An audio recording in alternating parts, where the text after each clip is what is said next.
দর্শক, আপনারা দেখছেন দেশ জনপদ সংবাদ, সঙ্গে আছি অরিন ইশরাত। শুরুতে বাজেটের খবর।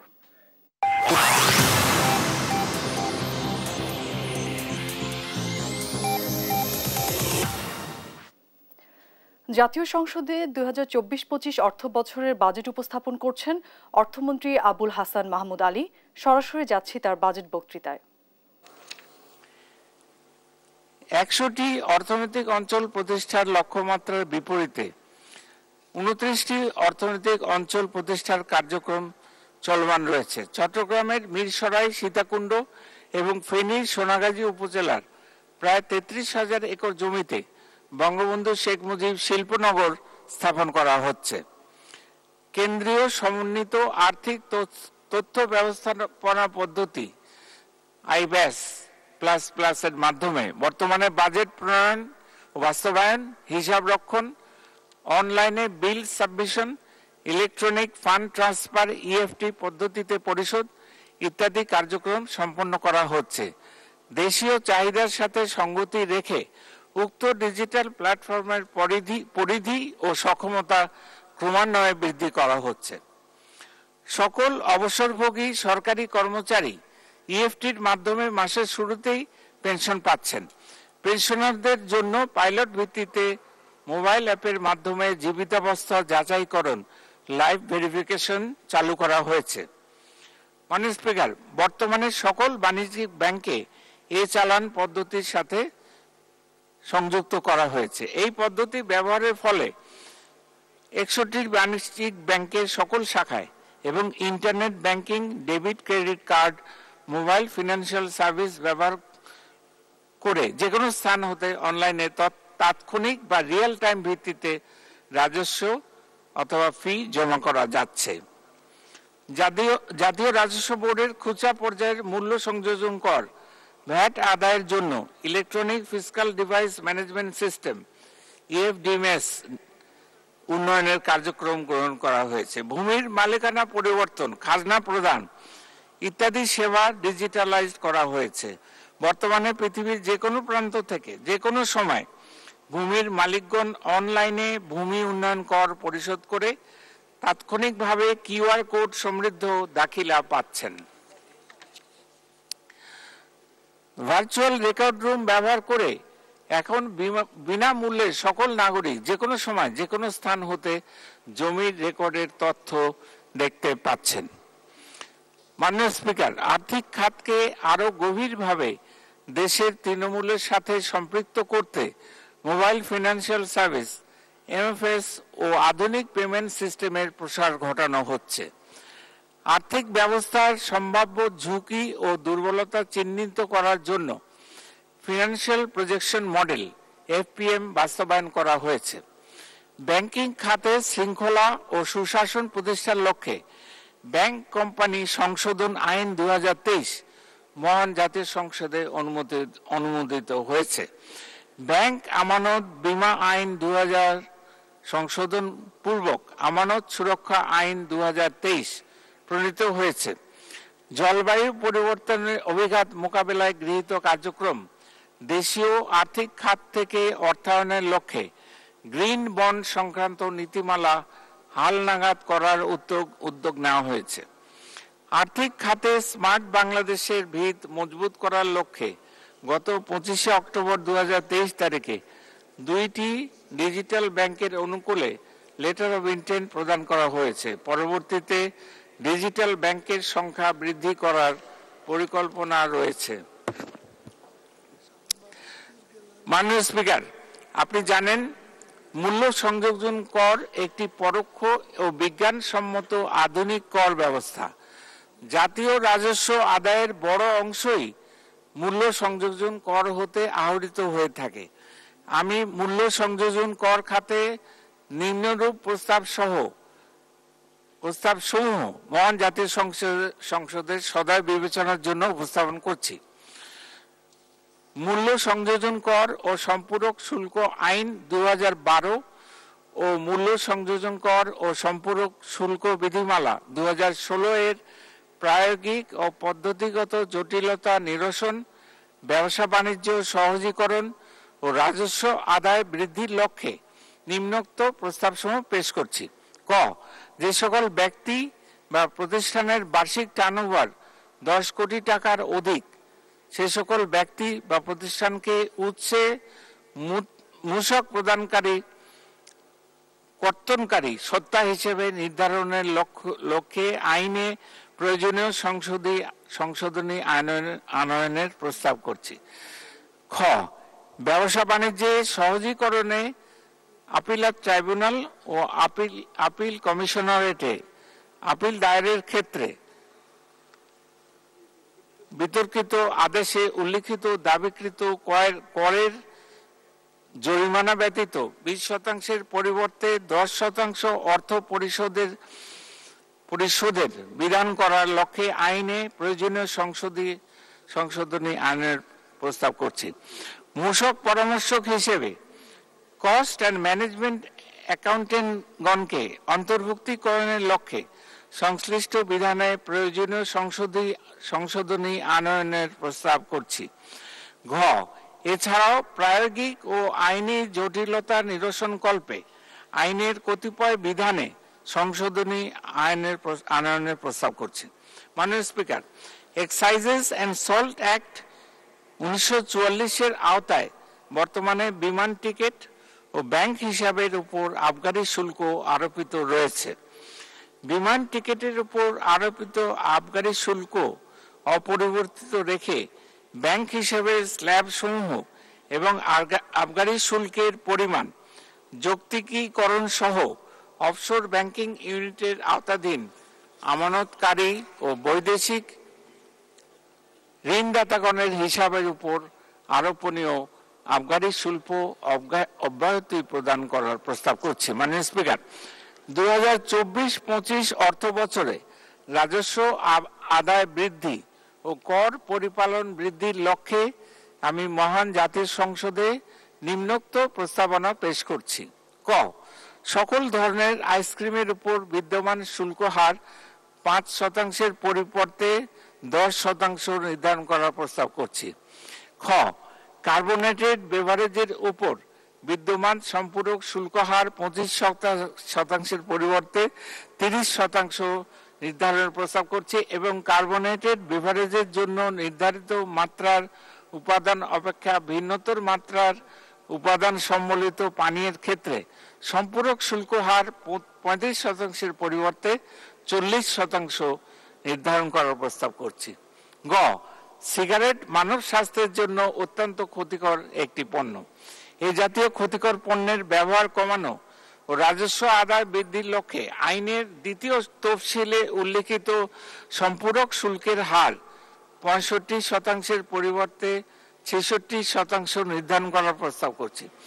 ঘ, মোবাইল ফোনের রিম কার্ড ব্যবহারের মাধ্যমে প্রদত্ত সেবার বিপরীতে বিদ্যমান সম্পূরক শুল্ক 15% পরিবর্তে 20% নির্ধারণ করার প্রস্তাব করছি। এছাড়াও প্রতিটি সিম কার্ড সিম সরবরাহের বিপরীতে বিদ্যমান মূসকের পরিমাণ 200 টাকার পরিবর্তে 300 টাকা নির্ধারণ করার প্রস্তাব করছি। রাজস্ব আদায় ও কর প্রতিপালন বৃদ্ধির লক্ষ্যে আমসত্ত্ব, ম্যাঙ্গোবার, ম্যাঙ্গো জুস, আনারসের জুস, পেয়ারার জুস, তেঁতুলের জুস 1 থেকে 50 ওয়াটের অধিক ক্ষমতা সম্পন্ন বিদ্যুৎ সাশ্রয়ী বাল্ব, টিউবলাইট 18 ওয়াট ও 36 ওয়াট এর স্থানীয় উৎপাদন পর্যায়ে মূসকের হার 5% পরিবর্তে 15% নির্ধারণ করার প্রস্তাব করছি। চ, সিগারেট, বিড়ি, পেপারের স্থানীয় উৎপাদন পর্যায়ে মূসকের হার 7.5% পরিবর্তে 15% নির্ধারণ করার প্রস্তাব করছি। ছ, নিলামকৃত পণ্যের ক্রেতা এবং অ্যামিউজমেন্ট পার্ক ও থিম পার্ক সেবার ক্ষেত্রে বিদ্যমান মূসক হার 7.5% পরিবর্তে 15% নির্ধারণ করার প্রস্তাব করছি। বর্গীয় জ, যান্ত্রিক লন্ড্রি, নিলামকারী সংস্থা, সিকিউরিটি সার্ভিস ও লটারির টিকিট বিক্রয়কারী সেবার ক্ষেত্রে বিদ্যমান মূসক হার 10% পরিবর্তে 15% নির্ধারণ করার প্রস্তাব করছি। বর্গীয় জ, ইট, ব্রিক্স চিপস ও মিকাট ব্যাটসের ক্ষেত্রে বিদ্যমান সুনির্দিষ্ট করের পরিমাণ ক্ষেত্রভেদে 10 থেকে 20% বৃদ্ধি করার প্রস্তাব করছি। এবং ঝ ট্যুর অপারেটর সেবার উপর বিদ্যমান মূসক অব্যাহতির সুবিধা প্রত্যাহার করার প্রস্তাব করছি। মাননীয় স্পিকার,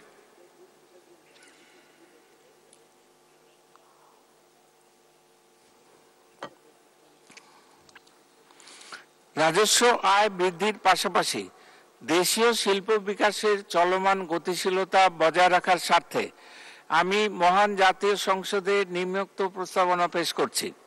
ক এয়ার কন্ডিশনার উৎপাদনের ক্ষেত্রে স্থানীয় উৎপাদন পর্যায়ে বিদ্যমান 0% পরিবর্তে 7.5% মূসক আরোপ সহ রেয়াতি সুবিধার মেয়াদ 1 বছর বর্ধিতকরণের প্রস্তাব করছি। এবং খ রেফ্রিজারেটর ও ফ্রিজার উৎপাদনের ক্ষেত্রে স্থানীয় উৎপাদন পর্যায়ে বিদ্যমান 5% পরিবর্তে 7.5% মূসক আরোপ সহ রেয়াতি সুবিধার মেয়াদ 1 বছর বর্ধিতকরণের প্রস্তাব করছি।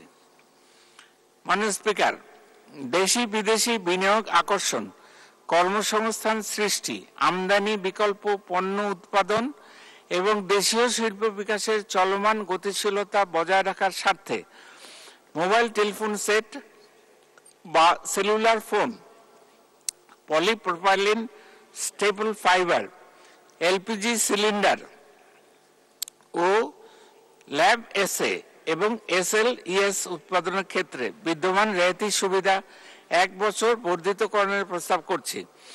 এবং অপটিক ফাইবার কেবলের ক্ষেত্রে বিদ্যমান রেয়াতি সুবিধা 3 বছর বর্ধিতকরণের প্রস্তাব করছি। এবং তথ্য প্রযুক্তি ও কম্পিউটার শিল্পের বিকাশের লক্ষ্যে প্রদত্ত রেয়াতি সুবিধা সংক্রান্ত প্রজ্ঞাপনে উপকরণ ও খুচরা যন্ত্রাংশ স্থানীয়ভাবে ক্রয়ের ক্ষেত্রে প্রযোজ্য মূল্য সংযোজন কর থেকে অব্যাহতি প্রদানের বিষয়টি অন্তর্ভুক্তিকরণের প্রস্তাব করছে। মাননীয় স্পিকার, নারী ও শিশু স্বাস্থ্য সুরক্ষায় প্রয়োজনীয় স্যানিটারি ন্যাপকিন ও ডায়াপারের স্থানীয়ভাবে উৎপাদনের লক্ষ্যে উৎপাদনে ব্যবহৃত কতিপয় কাঁচামাল আমদানির ক্ষেত্রে প্রদত্ত রেয়াতি সুবিধার মেয়াদ 30 জুন 2025 খ্রিস্টাব্দ পর্যন্ত বর্ধিতকরণের প্রস্তাব করছি। মাননীয় স্পিকার, তামাকজাত পণ্যের ব্যবহার কমানো এবং রাজস্ব আয় বৃদ্ধির লক্ষ্যে তামাক ও তামাকজাত পণ্যের ক্ষেত্রে নিম্নরূপ প্রস্তাব করছি। ক সিগারেটের নিম্ন স্তরে 10 শলাকার মূল্য স্তর 50 টাকা ও তদূর্ধ্ব এবং সম্পূরক শুল্ক 60% ধার্যের প্রস্তাব করছি। এছাড়া মধ্যম স্তরের 10 শলাকার মূল্য স্তর 70 টাকা ও তদূর্ধ্ব, উচ্চ স্তরের 10 শলাকার মূল্য স্তর 120 টাকা ও তিনটি স্তরের সম্পূরক শুল্ক 65.5% নির্ধারণ করার প্রস্তাব করছি। প্রতি 10 গ্রাম জর্দার সর্বোচ্চ খুচরা মূল্য 48 টাকা এবং প্রতি 10 গ্রাম গুলের সর্বোচ্চ খুচরা মূল্য 25 টাকা নির্ধারণ করার প্রস্তাব করছি। মাননীয় স্পিকার, স্মার্ট বাংলাদেশ বিনির্মাণে রাজস্ব আদায় বৃদ্ধির পাশাপাশি ব্যবসা বাণিজ্য সহজীকরণের কোনো বিকল্প নেই। আপনি জেনে আনন্দিত হবেন যে বর্তমানে মূসক নিবন্ধন ও রিটার্ন দাখিল অনলাইনে সম্পন্ন হচ্ছে। ইতিমধ্যে রেভিনিউ শেয়ারিং পদ্ধতিতে আউটসোর্সিং এর মাধ্যমে electronic fiscal device EFD sales data controller SDC স্থাপন শুরু হয়েছে। ই পেমেন্ট ও চালানের মাধ্যমে রাজস্ব জমা প্রদানের ব্যবস্থা করা হয়েছে। এর ফলে রাজস্ব প্রশাসনের স্বচ্ছতা ও জবাবদিহিতা বৃদ্ধি পেয়েছে। ইতিমধ্যে জাতীয় রাজস্ব বোর্ড কর্তৃক ভ্যাট এক্সপেন্ডিচার অ্যানালিসিস সম্পূর্ণ করা হয়েছে, যা বাজেট প্রণয়ন ও নীতি নির্ধারণে সহায়ক হবে। 2022 সালে ভ্যাট এক্সপেন্ডিচার তথা মূসক অব্যাহতি প্রদান করা হয়েছে 1,29,570 কোটি টাকার। মূসক অব্যাহতি যৌক্তিকীকরণ সহ এলডিসি হতে গ্র্যাজুয়েশন এবং কর জিডিপি অনুপাত কাঙ্ক্ষিত মাত্রায় উন্নীতকরণের লক্ষ্যে সক্ষমতা বিবেচনায় পর্যায়ক্রমে বিভিন্ন খাতের অব্যাহত সুবিধা প্রত্যাহার করা হচ্ছে। উপযুক্ত পদক্ষেপ গ্রহণের মাধ্যমে মূসক খাতে কাঙ্ক্ষিত রাজস্ব প্রবৃদ্ধি অর্জন সম্ভব, যা উন্নত, সমৃদ্ধ ও স্মার্ট বাংলাদেশ বিনির্মাণে গুরুত্বপূর্ণ ভূমিকা রাখবে বলে আমি দৃঢ়ভাবে বিশ্বাস করি।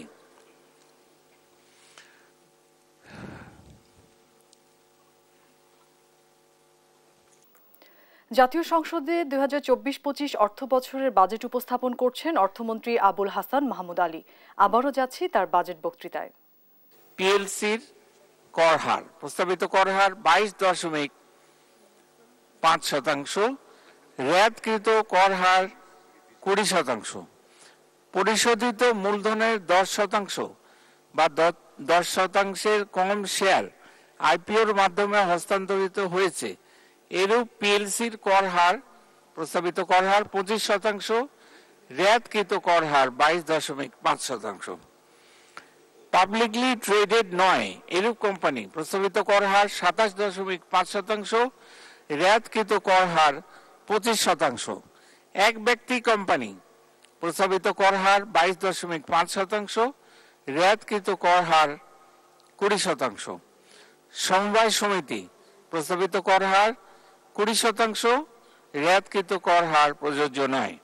প্রযোজ্য শর্ত: সকল প্রকার আয় ও প্রাপ্তি এবং প্রত্যেক একক লেনদেনে 5 লক্ষ টাকার অধিক ও বার্ষিক সর্বমোট 36 লক্ষ টাকার ঊর্ধ্বে সকল প্রকার ব্যয় ও বিনিয়োগ ব্যাংক ট্রান্সফারের মাধ্যমে সম্পন্ন করতে হবে। 2024-25 এবং 2025-26 কর বর্ষের জন্য অন্যান্য কর হার অপরিবর্তিত রাখার প্রস্তাব করা হয়েছে। মাননীয় স্পিকার, আপনি অবগত আছেন প্রতি বছর আমরা সামাজিক ও অর্থনৈতিক সমৃদ্ধি অর্জনের লক্ষ্যে বিপুল কর ছাড় প্রদান করি।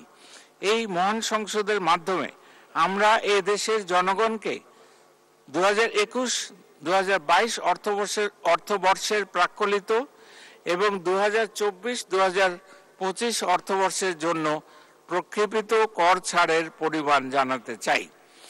2021-22 অর্থবর্ষের জন্য প্রাক্কলিত প্রত্যক্ষ কর ব্যয় 1,15,616 কোটি টাকা, যা উক্ত বছরের জিডিপির 2.91%। 2024-25 অর্থবর্ষের জন্য প্রক্ষেপিত প্রত্যক্ষ কর ব্যয় 1,62,885 কোটি টাকা, যা এই বছরের জন্য প্রাক্কলিত জিডিপির 2.91%।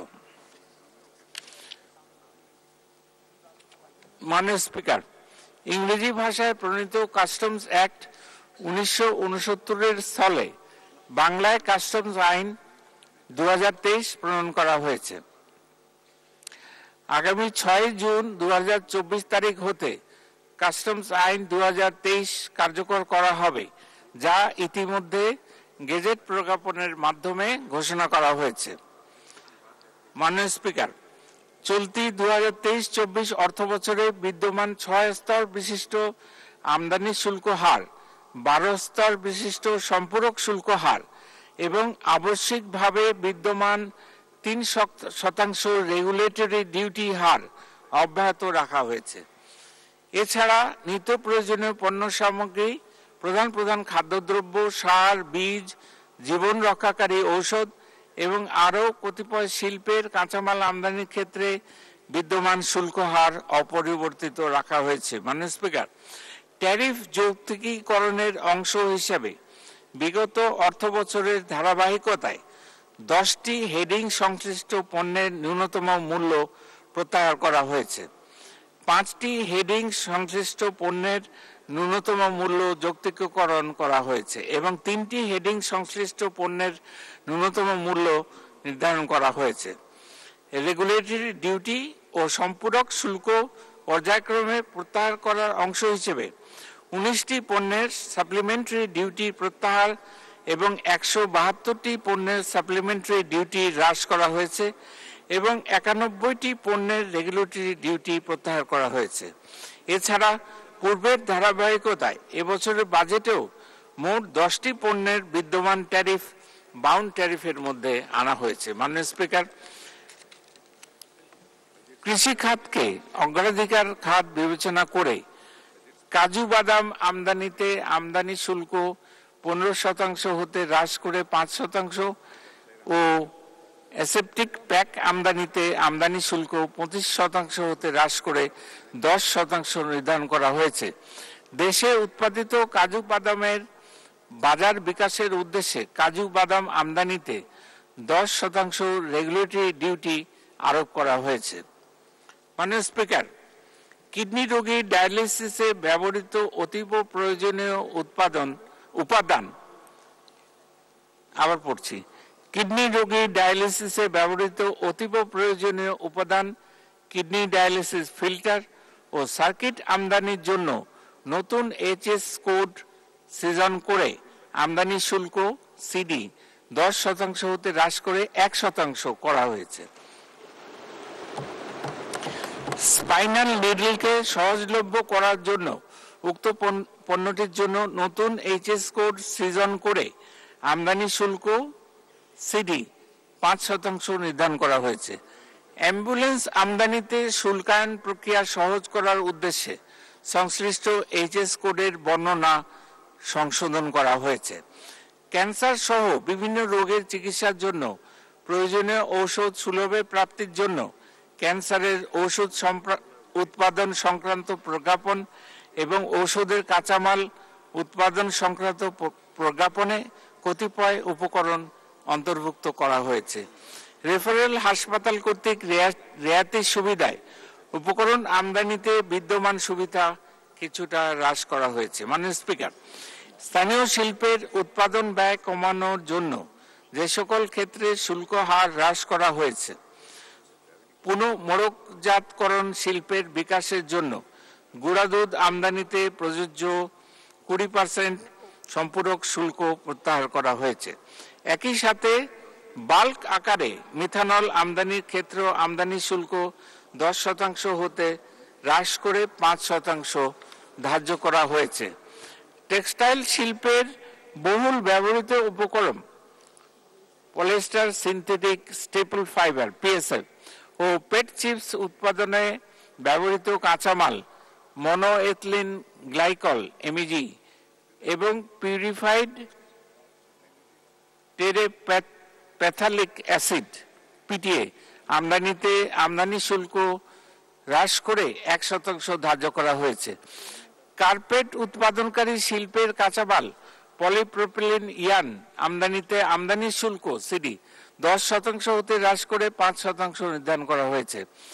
ফেরো অ্যালয় উৎপাদনকারী শিল্পের কাঁচামাল ম্যাঙ্গানিজ আমদানিতে আমদানি শুল্ক সিডি 10% হতে হ্রাস করে 5% ধার্য হয়েছে। মাননীয় স্পিকার, স্থানীয় শিল্পের প্রতিরক্ষণের জন্য যে সকল ক্ষেত্রে শুল্ক হার বৃদ্ধি করা হয়েছে, এলআরপিসি ওয়্যার উৎপাদনকারী শিল্পের কাঁচামাল wire of iron or non-alloy steel আমদানিতে আমদানি শুল্ক 10% হতে বৃদ্ধি করে 15% ধার্য করা হয়েছে। তাঁত শিল্পে ব্যবহারের জন্য রেয়াতি সুবিধায় উপকরণ আমদানি সংক্রান্ত প্রজ্ঞাপনে গ্লাউবার সল্টের বর্ণনা ডাইসোডিয়াম সালফেট দ্বারা প্রতিস্থাপন করা হয়েছে। এয়ার কন্ডিশনার ও রেফ্রিজারেটর উৎপাদনকারী শিল্পের কাঁচামাল আমদানিতে বিদ্যমান রেয়াতি সুবিধা প্রদান সংক্রান্ত প্রজ্ঞাপন হতে কম্প্রেসরকে প্রত্যাহার করে অন্যান্য উপকরণের আমদানি শুল্ক বৃদ্ধি করা হয়েছে। সুইচ সকেট উৎপাদনকারী শিল্পের ব্যবহৃত সুইচ পার্টস ও প্লাগ আমদানিতে বিদ্যমান ন্যূনতম মূল্য বৃদ্ধি করা হয়েছে। স্থানীয় পর্যায়ে ইলেকট্রিক মোটর উৎপাদনকারী শিল্পের কাঁচামাল আমদানিতে রেয়াতি সুবিধা প্রদান করে একটি নতুন প্রজ্ঞাপন জারি করা হয়েছে। এছাড়া বর্তমানে 2 লক্ষ বিটিউ এর অধিক ক্ষমতা সম্পন্ন এয়ার কন্ডিশনার আমদানিতে 1% আমদানি শুল্ক প্রযোজ্য। উক্ত সীমা বৃদ্ধি করে 3 লক্ষ বিটিইউ নির্ধারণ করা যেতে পারে, অর্থাৎ 3 লক্ষ বিটিইউ এর ক্ষেত্রে অধিক ক্ষমতা সম্পন্ন এয়ার কন্ডিশনার আমদানিতে 1% আমদানি শুল্ক ধার্য করা যেতে পারে। সকল স্তরে শুল্ক কর প্রদানের সংস্কৃতি চালু করার জন্য মাননীয় সংসদ সদস্যগণ কর্তৃক গাড়ি আমদানির ক্ষেত্রে শুল্ক কর অব্যাহতির সুবিধা সংক্রান্ত বিধানটি পরিবর্তন করা যেতে পারে। এই লক্ষ্যে সংশ্লিষ্ট মাননীয় মন্ত্রী মহোদয়কে এ সংক্রান্ত বিধান the members of parliament remuneration and allowances order 1973-তে প্রয়োজনীয় সংশোধনী অন্তর্ভুক্ত করার প্রস্তাব করা হয়েছে। মাননীয় স্পিকার, ব্যাগেজ বিধিমালা সংশোধন করার প্রস্তাব করছি। ব্যাগেজ বিধিমালা যৌক্তিকীকরণের জন্য কাস্টম শুল্ক ফাঁকির প্রবণতা রোধকল্পে স্বর্ণালঙ্কের সংজ্ঞা নির্ধারণ করা হয়েছে। ব্যবসার উদ্দেশ্যে আনিত ব্যাগেজের অপব্যবহার রোধে আনঅ্যাকম্পানিড ব্যাগেজ শুল্ক কর পরিশোধ সাপেক্ষে খালাস করার বিধান করা হয়েছে। শুল্ক কর পরিশোধ সাপেক্ষে একটি নতুন মোবাইল ফোন আমদানি করার বিধান এবং শুল্ক কর পরিশোধ ব্যতিরেকে ব্যবহৃত সর্বোচ্চ 2টি মোবাইল ফোন আনার বিধান করা হয়েছে। মাননীয় স্পিকার, কাস্টমস আইনের কতিপয় ধারা সংশোধন ও কতিপয় নতুন বিধান সংযোজনের প্রস্তাব করছি। জাতীয় সংসদে 2024-25 অর্থ বছরের বাজেট উপস্থাপন করছেন অর্থমন্ত্রী আবুল হাসান মাহমুদ আলী। আবারও যাচ্ছি তার বাজেট বক্তৃতায়। অর্থ বছরের বাজেট চলমান বৈশ্বিক রাজনৈতিক প্রেক্ষাপট এবং অভ্যন্তরীণ সামষ্টিক অর্থনীতির অবস্থা বিবেচনায় নিয়ে রাজস্ব খাতের যুগোপযোগী সংস্কার এবং সেই লক্ষ্যে ডিজিটাল ট্রান্সফরমেশন, কর নেট বৃদ্ধি, কর বহির্ভূত রাজস্ব আদায় এবং প্রশাসনিক সক্ষমতা বৃদ্ধি করা হবে, যাতে পর্যাপ্ত সম্পদের যোগান নিশ্চিত করা যায়। বাজেট ঘাটতি ধারণযোগ্য পর্যায়ে রেখে ঘাটতি নির্বাহে বৈদেশিক উৎসের উপর নির্ভরশীলতা হ্রাস করা হবে। মূল্যস্ফীতি নিয়ন্ত্রণের লক্ষ্যে কৃচ্ছ সাধন কর্মসূচি সীমিত পরিসরে চালু রাখা হলেও উচ্চ মূল্যস্ফীতির চাপ হতে নিম্ন আয়ের মানুষের সুরক্ষা প্রদান কার্যক্রমের পরিধি বাড়ানো হবে। মূল্যস্ফীতি নিয়ন্ত্রণের পাশাপাশি দারিদ্র বিমোচন, কর্মসৃজন, সামাজিক নিরাপত্তা কর্মসূচি, শিক্ষা, স্বাস্থ্য, কৃষি ও জলবায়ু পরিবর্তনের অভিঘাত মোকাবেলা সহ সরকারের অগ্রাধিকার খাতসমূহে প্রয়োজনীয় অর্থ বরাদ্দ নিশ্চিত করেন এবং ভবিষ্যৎ উন্নয়ন পরিক্রমাকে প্রাধিকার দিয়েই এই অর্থ বছরের বাজেট প্রণয়ন করা হয়েছে। স্মার্ট বাংলাদেশের দর্শনকে দর্পণে রূপান্তরের লক্ষ্যে প্রতিটি খাতে আধুনিকায়ন ও প্রযুক্তির সর্বোচ্চ ব্যবহারের উপর গুরুত্ব আরোপ করা হয়েছে। চতুর্থ শিল্প বিপ্লব উপযোগী ভৌত, সামাজিক ও প্রযুক্তি অবকাঠামো বিনির্মাণের প্রতি জোর দেওয়া হয়েছে, যাতে স্মার্ট সমাজ, স্মার্ট নাগরিক, স্মার্ট সরকার এবং সর্বোপরি স্মার্ট অর্থনীতির সুফল দেশের সর্বশেষ প্রান্তে থাকা নাগরিকের কাছেও আমরা পৌঁছে দিতে পারি। বাঙালির উন্নয়ন অগ্রযাত্রার স্বপ্ন সারথী এবং মুক্তির প্রতীক জাতির পিতার সাহস আর স্বপ্নের হাত ধরে তারই যোগ্য উত্তরসূরি মাননীয় প্রধানমন্ত্রী শেখ হাসিনা একটু একটু করে গড়ে তুলছেন স্বপ্নের সোনার বাংলা, যার দূরদর্শীর দিক নির্দেশনায় প্রিয় স্বদেশ আজ দৃঢ় প্রত্যয়ে লক্ষ্য স্থির করে কাঙ্ক্ষিত গন্তব্যে এগিয়ে চলেছে। মাননীয় প্রধানমন্ত্রীর সুযোগ্য নেতৃত্বে বিশ্বের মানচিত্রে বাংলাদেশ আজ এক অনন্য উচ্চতায় আসীন। নানা প্রতিকূল পরিবেশেও নিরবচ্ছিন্ন উন্নয়নের ধারা বজায় রেখে বিশ্ব দরবারে ঘাত সহিষ্ণু জাতি হিসেবে আমরা স্বীকৃত ও প্রশংসিত। জনমানুষের জননেত্রী দেশরত্ন শেখ হাসিনার সাহসী ও গতিশীল উন্নয়ন প্রকৌশলে 2041 সালের মধ্যে একটি জ্ঞান ভিত্তিক, সুখী, সমৃদ্ধ, স্মার্ট বাংলাদেশ নির্মাণের বিনির্মাণের স্বপ্ন পূরণ করে আমরা এগিয়ে যাব অপার সম্ভাবনাময় আগামীর পথে ইনশাআল্লাহ। জয় বাংলা, জয় বঙ্গবন্ধু, জয়তু শেখ হাসিনা।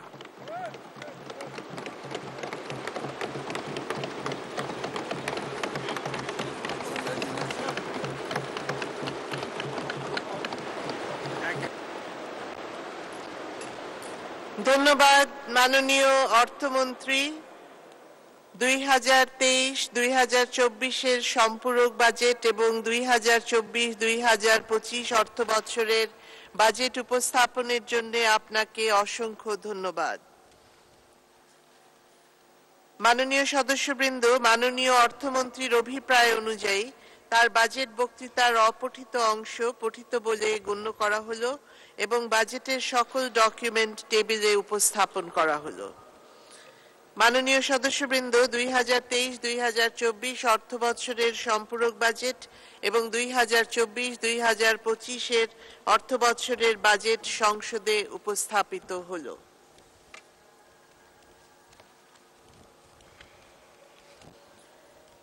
মাননীয় সদস্যবৃন্দ, দিনের কার্যসূচি অনুযায়ী এখন আইন প্রণয়ন কার্যাবলী। আমি এখন মাননীয় অর্থমন্ত্রী জনাব আবুল হাসান মাহমুদ আলীকে অর্থ বিল 2024 উত্থাপনের অনুমতি প্রার্থনার আহ্বান জানাচ্ছি।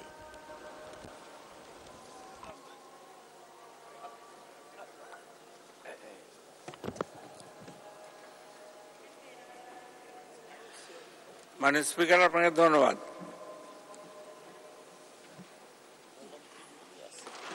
সরকারের আর্থিক প্রস্তাবাবলী কার্যকরকরণ এবং কতিপয় আইন সংশোধন কল্পে আনিত একটি বিল অর্থ বিল 2024 উত্থাপনের জন্য অনুমতি প্রার্থনা করছি।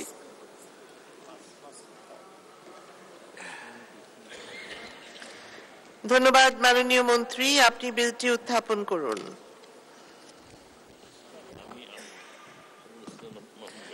আমি আবুল হাসান মাহমুদ আলী, অর্থমন্ত্রী, সরকারের আর্থিক প্রস্তাবাবলী কার্যকরকরণ এবং কতিপয় আইন সংশোধন কল্পে আনিত একটি বিল অর্থ বিল 2024 উত্থাপন করছি।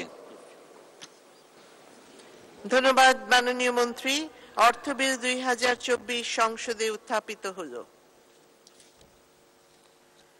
মাননীয় সদস্যবৃন্দ, সংসদের বৈঠক আগামী 26 জ্যৈষ্ঠ 1431 9 জুন 2024 রবিবার বেলা 11টা পর্যন্ত মুলতবি করা হলো। আপনাদের সহযোগিতার জন্য আন্তরিক ধন্যবাদ। আসসালামু আলাইকুম। বাংলাদেশ চিরজীবী হোক। জয় বাংলা।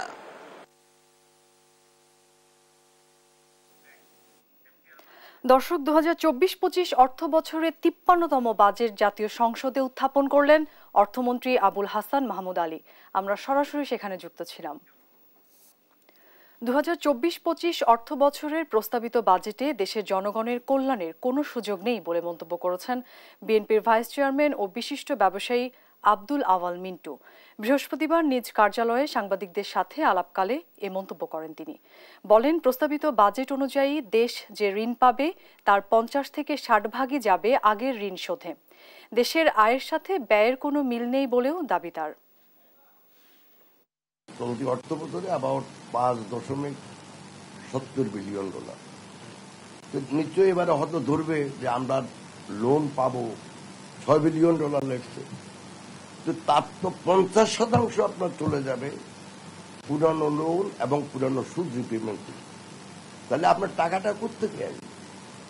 তো এটা আপনার যেভাবে এটাকে ধরেন, এটা আমাদের জনগণকে বোঝানোর জন্য একটা গোদামি দিয়ে একটা হিসাব। এটা তো এই সরকার না, আমি কিন্তু এই সরকারের সময় অনেক বেশি গোদামি, কিন্তু আগেও কিন্তু বাংলাদেশ শুরুর পর থেকেই কিন্তু একটা এত গোদামি দেয়, কিন্তু এখন একটা পাইকারি আগে গোদামির একটা নাম্বার দেয়, যেটা at the end of the day এটা আপনি কোনোভাবে মিলাইতে পারবেন না।